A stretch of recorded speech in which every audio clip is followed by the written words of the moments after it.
నమస్కారం. ధర్మ సందేహాలు కార్యక్రమానికి సాదర స్వాగతం. ధర్మో రక్షత రక్షితః. ధర్మాన్ని రక్షిస్తే ఆ ధర్మం మనల్ని రక్షిస్తుంది. మన భారతీయ సంస్కృతి సంప్రదాయాలు ఆచార వ్యవహారాలకి అనుగుణంగా ప్రతినిత్యం మనం ఎన్నో రకాల ధర్మాలని ఆచరిస్తూ ఉంటాం. చాలా సందర్భాల్లో చాలా రకాల సందేహాలు కలుగుతూ ఉంటాయి, సహజమే. ప్రేక్షకులు వాళ్ళకు కలిగిన సందేహ నివృత్తికై ఎంతో శ్రద్ధగా మన ఈ కార్యక్రమానికి ఉత్తరాల ద్వారా, ఈమెయిల్స్ ద్వారా రాసి పంపిస్తూ ఉంటారు. వాటన్నిటికీ శాస్త్రీయ సమాధానాలు అందించడానికి మన ముందున్నారు తెలుగు, సంస్కృతం, ఆంగ్ల భాష అనువాదకులు, రామాయణ ప్రవచనానికి పర్యాయపదంగా నిలిచిన వారు, లలిత సహస్రనామ ప్రవచనకర్త, గ్రంథకర్త, రచయిత, ఆధ్యాత్మికవేత్త, మీ అందరికీ సుపరిచితులైన డాక్టర్ మైలవరపు శ్రీనివాసరావు గారు. వారితో మాట్లాడి మరిన్ని విషయాలు వారి మాటలో తెలుసుకుందాం. ఈనాటి కార్యక్రమాన్ని ప్రారంభిద్దాం. నమస్కారం అండి. నమస్కారం అమ్మా. మొదటి ఉత్తరం చూద్దామండి. హైదరాబాద్ నుంచి సుగుణ రాస్తున్నారు.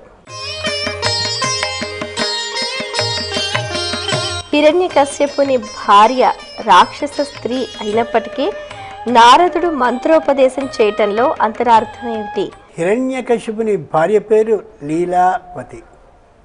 పురాణాల్లో ఏదైనా సరే పేరుకి కూడా అర్థం ఉంటుంది, అది విశేషం.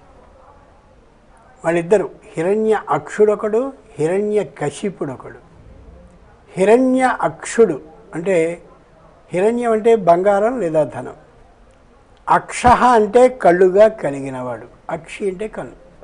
హిరణ్య అక్ష దేన్ని చూసినా ధన దృష్టితో చూసేవాడు అనర్థం. దేవుడు ఎలా కనిపిస్తున్నాడు? నెత్తి మీద బంగారపు కిరీటం ఉంటే కిరీటం ఎంత బరువు ఉంటుంది, దాంట్లో మణులు ఎంతెంత ఉంటాయి, ఎన్ని క్యారెట్లు ఉంటాయి, మొత్తానికి దీని మజూరీతో సహా ఆ బంగారపు కిరీటం వాడు హిరణ్యాక్షుడు. అంటే సొంత కూతురు నగలేసుకొచ్చినా కూడా ఈ నగలు ఇంత ఖరీదు, దీంట్లో కొట్టువాడికి ఎంత లాభం ఏంటి ఉంటుంది, వీడు హిరణ్యాక్షుడు. వాడి బతుకు మొత్తం అంతా కూడా ప్రతిదాన్ని ధనంతో లెక్కేడు తప్పటి కాదు, వాడు హిరణ్యాక్షుడు. రెండో రాక్షసుడి పేరు హిరణ్య కశిపు. పూర్వం రోజుల్లో ఈ పాడైపోయినటువంటి బట్టలన్నింటినీ అంటే చీరలు, పంచెలు, ఇతరమైనటువంటివి అవి ఇవి అన్నీ కలిపి కుట్టి ఇంత బాగా మందంగా ఏర్పాటు చేసి బరువు లేకుండా ఉండేలా చుట్టాలు వచ్చినప్పుడు మందంగా అలా పరుచుకుని పడుకునేలాగా ఏర్పాటు చేసేవారు. వాటిని బొంతలు అనేవారు. ఏది వ్యర్థపరచనిచ్చేవారు కాదు, పూర్వులు వాళ్ళ ఆలోచనే వేరు. అటువంటి బొంత, కశిపు అనే మాటకి బొంత అర్థం. హిరణ్య కశిపు ఆ వచ్చిన ధనాన్ని ఆ బొంతలో దాచడమే తప్ప చస్తే వాడు సద్వినియోగం చేయడు. వాడు ప్రతిదాన్ని డబ్బు దృష్టితోనే లెక్కేస్తూ ఉంటాడు. వీడిలా ఊరికే అలా గణించుతూ ఉంటాడు, అంతే వీడి లక్షణం. ఈ ఇద్దరు అన్నదమ్ములో హిరణ్యకశిపుని భార్య పేరు లీలావతి. భగవంతుడి చేష్టని, లీలలని, చేష్టలని అలా ఇటు అటు కూడా చూసే లక్షణం కలిగింది. హిరణ్యకశిపుడు, లీలావతి, వీళ్ళిద్దరికీ ప్రహ్లాదుడు పుట్టాడు. ఇది విశేషం. ఈ పుట్టడానికి భగవంతుడు ఆలోచించాడు. హిరణ్యకశిపుడికి విష్ణు అనే నామం వినిపించకూడదు, హరి అనే నామం వినిపించకూడదు, అంత వ్యతిరేకివాడు. వీడి రోగం కుదర్చడానికి ఏం చేయాలి? విష్ణు సహస్రనామాల్లో 1000 నామాల్లో ఓ నామం మేధావి, విక్రమ మేధావి అని మంచి తెలివితేటలు. అంచేత ఏం చేశాడు? వీడి రోగం కుదరాలి అంటే వీడికే పిల్లవాడిని ఒకడిని పుట్టిస్తూ వాడిని విష్ణు భక్తి తత్పరత కలిగిన వాడిగా చేయాలి. పుట్టుకతో పుట్టినటువంటి బుద్ధి పుడకల వరకు పోదని సామెత. పుడకలంటే శ్మశానంలో వేసేటటువంటి పైన వేసే కట్టెలు, వ్యక్తి శవం మీద వేసే కట్టెలు. అంచేత వీడికి పుట్టుకతో విష్ణు భక్తి పుట్టిద్దాం, మళ్ళీ వాడు దేనికి మారడు అని ఆలోచించుకుని నారదుడిని పంపించాడు. నారదుడు ఎవరంటే శ్రీహరి సంకీర్తన ప్రియుడు, ప్రచారకుడు. నారదుడు వచ్చాడు. వీడు చక్కగా నిద్రపోతుంది. గర్భభార అలస స్థితి అంటే గర్భం వచ్చినటువంటి కారణంగా విశ్రాంతి తీసుకుంటూ క్షణాల్లో నిద్రపోయే లక్షణం, అలా నిద్రపోతుంది. ఆ నిద్రపోయే సమయంలోనే శిశువు ఎదుగుతూ ఉంటుంది. అది ఆయుర్వేద విధాన శాస్త్రం తెలియజేస్తుంది. ఆ లోపల ఉండేటటువంటి శిశువు మాత్రం వాడు మెలకుగానే ఉన్నాడు. ఆ లోపల ఉండే శిశువుకి స్పష్టంగా వినిపించేలాగా అష్టాక్షరి మహామంత్ర ఉపదేశాన్ని చేశాడు విష్ణువు పంపగా వచ్చిన నారదుడు. ఆ విశేషం కూడా నారం దదాతీతి నారద, జ్ఞానాన్ని అందించేవాడెవడో ఆయన నారదుడు. అంతేకాదు నారం దియతి ఖండయతీతి నారద, అజ్ఞానాన్ని తొలగించేవాడు కూడా ఈయనే చెప్పాడు. ఈవిడ అలాగే నిద్రపోతుంది. లోపల ఉన్నవాడు మేల్కొని విన్నాడు. మొత్తం వాడికి విష్ణు భక్తి పుట్టుకకి పూర్వం వచ్చింది. పుట్టిన తర్వాత చదువుకోవడం కాదు, పుట్టుకకి పూర్వం చదువుకోవడం అనే విధానం ఉందనేది భారతీయ సంప్రదాయ పురాణం మనకి తెలియజేస్తుంది. లోపల వాడు విన్నాడు. శిశువు లోపల ఉన్నటువంటి వాడికి ఇంకో పనే ఉంటుంది. ఇదే మరణం మరణం మరణం, పుట్టుకకి పూర్వమే వాడు మరణం చేసేసుకున్నాడు. పుట్టాడు. హిరణ్యకశిపుడికి ఈ రహస్యం తెలియక వీడు విష్ణు భక్తితో మాత్రమే ఉంటున్నాడు అని చిన్నప్పటి నుంచి అర్థమై వాడి ఆ విధానాన్ని మార్చడం కోసమని మొత్తం రాక్షస గురువులైన చండుడు అమర్కుడని ఇద్దరిని పెట్టి వీడి మొత్తం అంతా ఈ చదువు చెప్పండి అన్నారు. వాడెంత గొప్పవాడంటే ప్రహ్లాదుడు. మానసికమైనటువంటి సంతోషాన్ని హ్లాదం అంటారు. అయ్యా మీరేం చెప్తే అది నేను వింటాను అని అవే పాఠాలు విని విని విని పరీక్ష పెట్టొచ్చినప్పుడు మాత్రం ప్రశ్నపత్రం నిండుగా శ్రీహరి కంటే గొప్పవాడు లేడు అని రాశాడు. అంటే వాళ్ళ నాన్నకి చెప్పాడు ఆ మాట. అది పుట్టుకతో పుట్టేటటువంటి బుద్ధి అంటే. వాడి పావుని చేత కనిపించబోయాడు, ఏనుగులతో తొక్కించబోయాడు, సముద్రాల్లోకి పర్వతాల మీద నుంచి పడేయాలని ఆలోచించాడు. ఏం చేసినా సరే నారాయణ. అటువంటి నారాయణ శబ్దంలో, నారాయణ నామంలో, నారాయణ శబ్దం నామంగా మారి నామం మంత్రంగా అయితే ఎంత శక్తి ఉంటుందో నిరూపించడానికి శ్రీమన్నారాయణుడు వేసిన పథకం నారాయణ మంత్ర ఉపదేశాన్ని నారదుని ద్వారా లీలావతికి ఇప్పించడం. అది అక్కడ జరిగింది. అధర్మమా ధర్మమా అనేది కాదు. మంత్రోపదేశానికి ఇష్టపడ్డటువంటి లోపల శిశువు ఉన్నాడే, అతనికి మంత్రోపదేశాన్ని చెయ్యాలి అనే అభిప్రాయంతో చేశారు. కులాన్ని ఏ విధంగా వాడు ఉద్ధరించకపోయినప్పటికీ కూడా నారాయణ స్మరణం ద్వారా మొత్తం ప్రపంచాన్ని అంతటి ఒక మార్చగలిగాడు. ప్రహ్లాదశ్చాస్మి దైత్యాన, నేను రాక్షసులో అయినట్లయితే ప్రహ్లాదుణ్ణే అని కృష్ణుని చేత అనిపింపచేసుకునేంత స్థాయికి వచ్చాడు ప్రహ్లాదు. కాబట్టి గమనించుకోవాల్సింది ఏంటంటే, హిరణ్యకశిపుని భార్య రాక్షస స్త్రీ అయినప్పటికీ కూడా లోపల పుట్టేటటువంటి వాడు విష్ణు భక్తి తత్పరుడు కావాలనే అభిప్రాయంతో మంత్రోపదేశాన్ని ఇప్పించడం. ఓ యథార్థాన్ని నిజంగా మాట్లాడుకుంటే మనకి శ్రీమన్నారాయణుడు అలా వచ్చి ఆ విధమైన ఉపదేశాన్ని మన తల్లి గర్భిణి అయినప్పుడు లోపల ఉన్నటువంటి మనకి చెప్పాడు. ప్రహ్లాదుడికి మనకి భేదం ఏంటంటే, వాడికి యువతలకు వచ్చిన తర్వాత కూడా నారాయణ మంత్రం గుర్తుంది, మనం అంతకుముందే మర్చిపోయాం. అది గుర్తు చేసుకోవడానికి పురాణాలు, ఇతిహాసాలు, ఇవి ఉపన్యాసాలు, హరికథలు, ఇదిగో భక్తి టీవీ ద్వారా ఈ ప్రసారాలు వినడం చూడడం కూడా. అది అక్కడ విశేషం. మరి ఉత్తరం చూద్దామండి. శ్రీధర్ ఖమ్మం నుంచి రాస్తున్నారు. సీతాదేవి ఆత్మహత్యకి పాల్పడడం సమంజసమేనా, తెలియచేయగలరు అంటూ రాస్తున్నారు. శ్రీమద్ రామాయణం సుందరకాండలో చాలాసేపు ఆవిడ ఎదురు చూసింది రాముడు వస్తాడని. చాలాసేపు అంటే చాలా కాలం ఎదురు చూసింది. వచ్చేటి అవకాశం ఏం కనిపించలే. రాక్షస స్త్రీలు చుట్టూరా ఉండి ఒక్కొక్కళ్ళ చేతిలో 21 ఆయుధాలు పుచ్చుకుని బెదిరించడం మొదలెట్టారు. అంతేకాదు, నీ పాదాల దగ్గరకు వచ్చి రావణాసురుడు వచ్చి బతివలాడి నానాయాతన పడుతూ ఉంటే ఎందుకు అలా తిరస్కరిస్తావు అన్నారు. రావణుడిని ఇష్టపడడం చాలా మంచిది అని కొందరు సలహాలు ఇచ్చారు.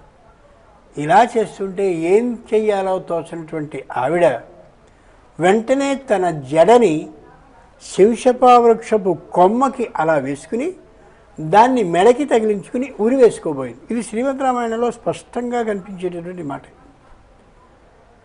వెంటనే ఆ సందర్భంలో యదివాచం ప్రదాస్యామి ద్విజాతిరివ సంస్కృతాం రావణం మన్యమానా మాం సీతా పీతా భవిష్యతి. ఈ సమయంలో నేను వచ్చాను రామచంద్ర దగ్గర నుంచి దూతని అన్నాడు అనుకో ఆంజనేయ స్వామి. ఇదేమిట్రా, మనుష్యుల మాట వినిపిస్తోంది, అందులో సంస్కృతంలో వినిపిస్తోంది, పైగా ఇది కోతికి అసలు భాష రావడమే ఆశ్చర్యం, మాట్లాడడం కూడా సంస్కృతంలో మాట్లాడుతోంది ఏమిటి, ఇది రావణాసురుడి మాయ అని నన్ను నమ్మాలి. అసలు మాట్లాడకపోతే సీతాదేవి ఆత్మహత్య చేసుకుంటూ కనిపిస్తోంది. రేపు రాముడి దగ్గరికి వెళ్ళి చెప్పాల్సి వస్తే ఆవిడ ఆత్మహత్య చేసుకోవడం అబ్బా స్పష్టంగా కళ్ళారా చూశాను స్వామి అని చెప్తే అంతకంటే అసహ్యం మరొకటి ఉండదు. సీతాదేవి ఆత్మహత్యకి పాల్పడిందన్నమాట యథార్థం కాదు. ఎంచేతంటే జుట్టుకి ప్రన్నన విధానం ఉంటుంది, అంటే నునుపుదనం ఉంటుంది. జుట్టుని గట్టిగా కొప్పుగా అలా బిగించుకున్నప్పటికీ కూడా మొగుడిని గట్టిగా తిట్టేటప్పుడు ఇలా ఇలా తలాడిస్తుంటే అలా అమాంతంగా జెండా గుడ్డలా ఊడిపోయినట్టుగా ఊడిపోతూ ఉండడం మనం చూస్తూ ఉంటాం అక్కడక్కడ. అంటే ఏమిటి అర్థం? జుట్టుకుండేటటువంటి నునుపుతనం జుట్టుని ముడివేసేతనానికి రానియదు. సీతాదేవి శంషపావృక్షానికి ఉండే కొమ్మకి వేసి దాన్ని మెడకి వేసుకుని ఉరి వేసుకుంటుంది అంటున్నాడు వాల్మీకి శ్రీమద్ రామాయణంలో. మహానుభావుడు ఆయన. ఆలోచించుకు చూడాలి. గొంతుకి వేసుకుంటే కాస్త దగ్గు వస్తుంది అంతే తప్ప వెంటనే ముడి ఊడిపోతుంది.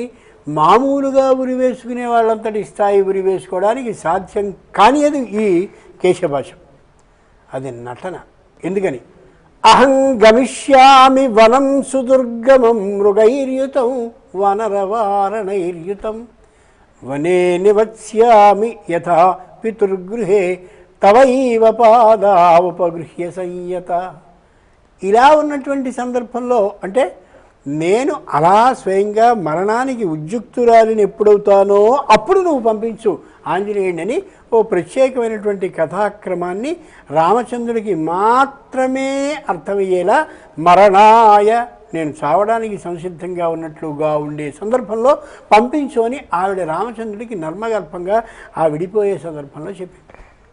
అంచేత ఏ ఆంజనేయుడు వచ్చాడో ఆ వచ్చేటటువంటి ఆంజనేయుని యొక్క ప్రవేశం ఈవిడ మరణాయ నిశ్చితం, మరణించడానికి నిశ్చయించుకుని ఆత్మహత్య చేసుకునే సందర్భంలోనే ఈ పాత్ర ప్రవేశం కావాలి.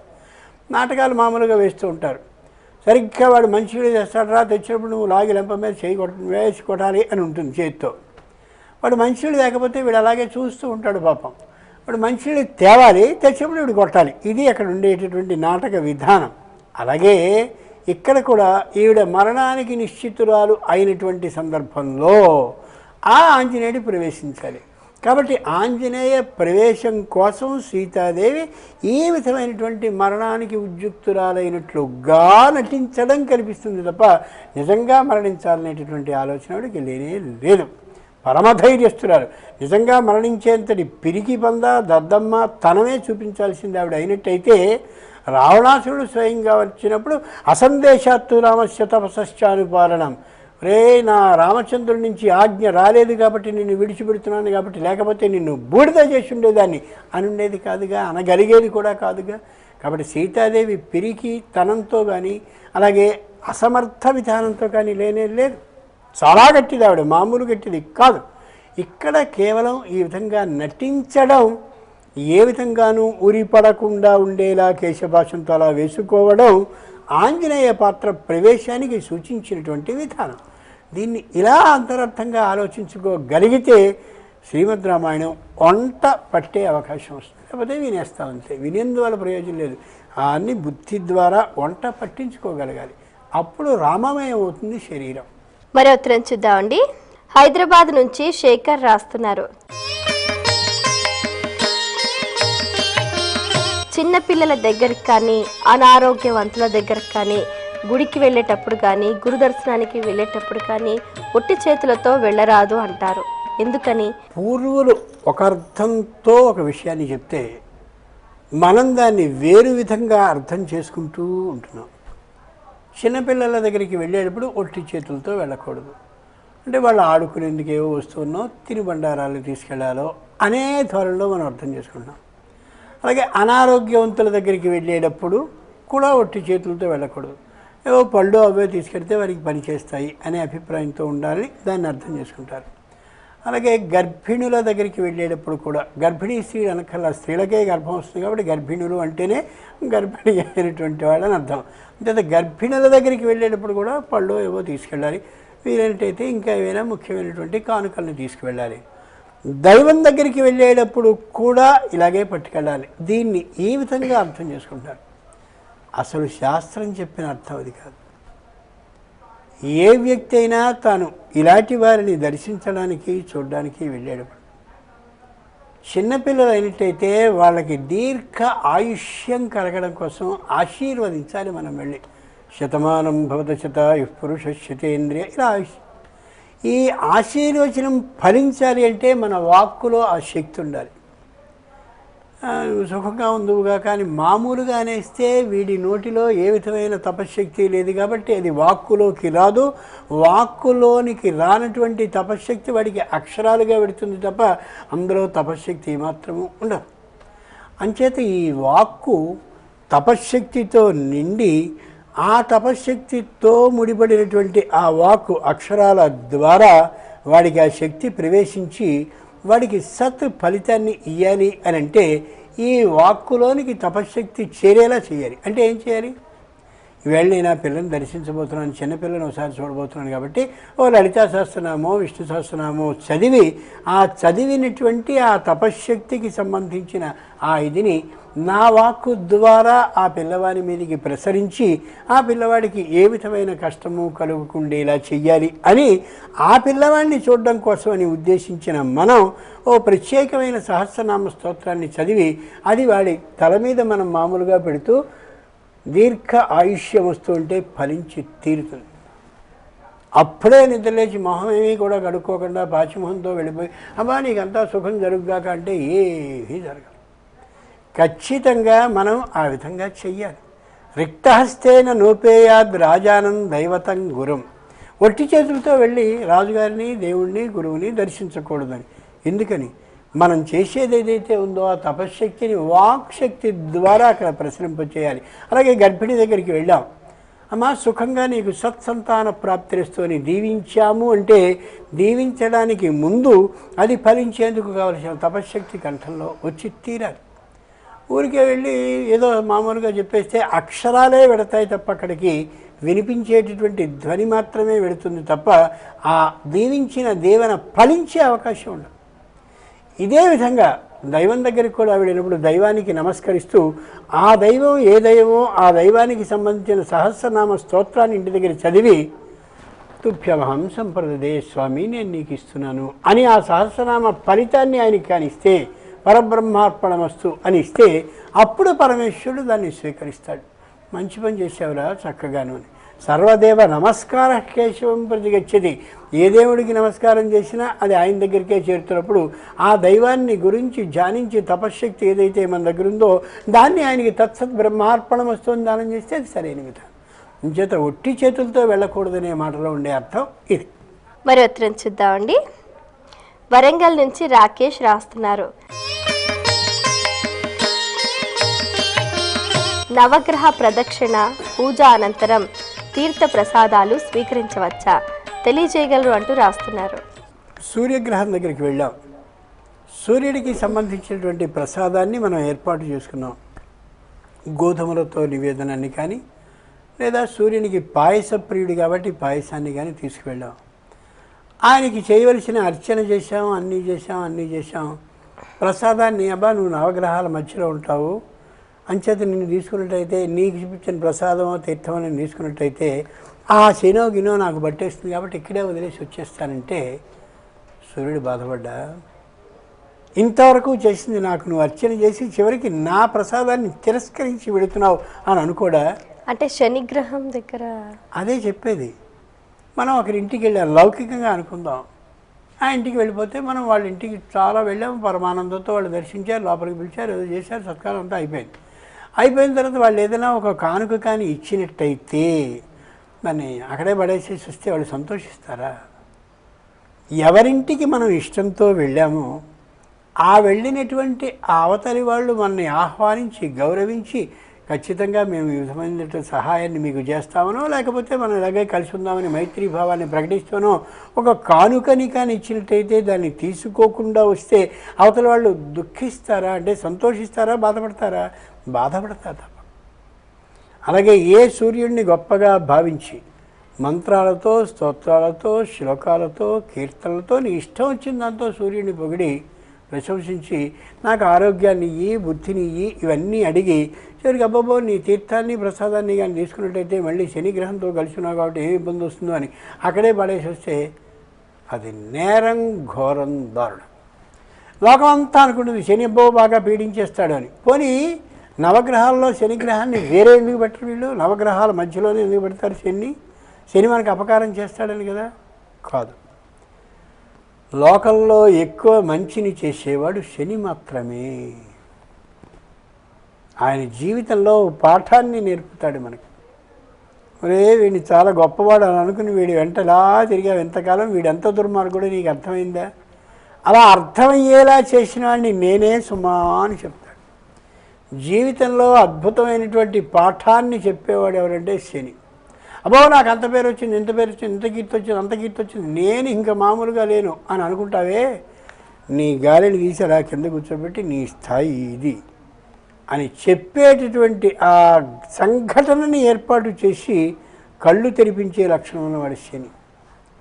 శ్రీమద్ రామాయణం కానీ భారతం కానీ భాగవతం కానీ చేయండి, అందరికీ గర్వభంగమనే దృశ్యం ఉంటుంది.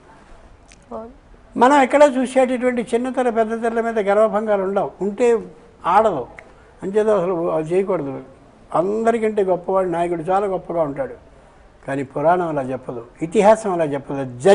జరిగినట్టుగా చెప్తుంది కాబట్టి ఇతిహాస ఇలా ఉండేనట అని చెప్తుంది కాబట్టి, చరిత్ర గ్రంథం కాబట్టి ఉన్నట్టుగానే చెప్తుంది.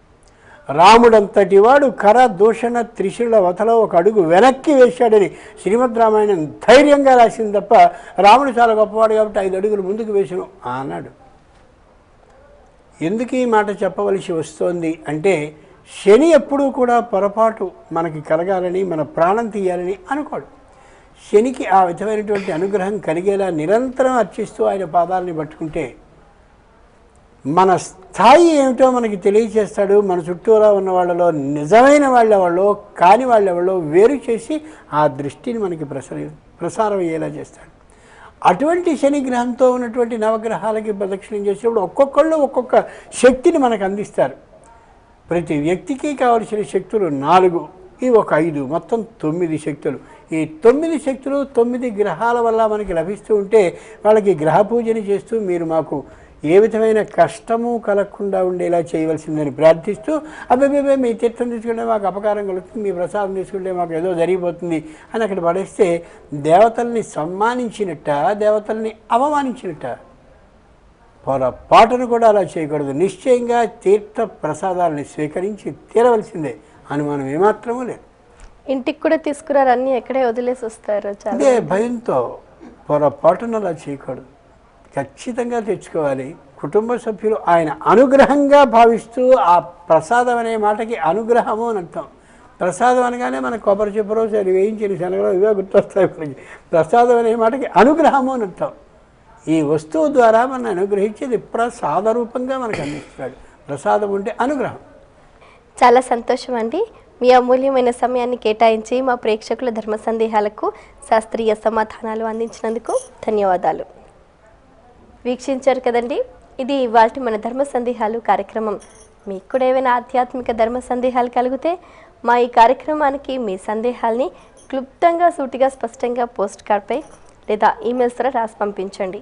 మా చిరునామా ధర్మ సందేహాలు, కేర్ ఆఫ్ భక్తి TV, road number 92, Jubilee hills, Hyderabad 5,96,000.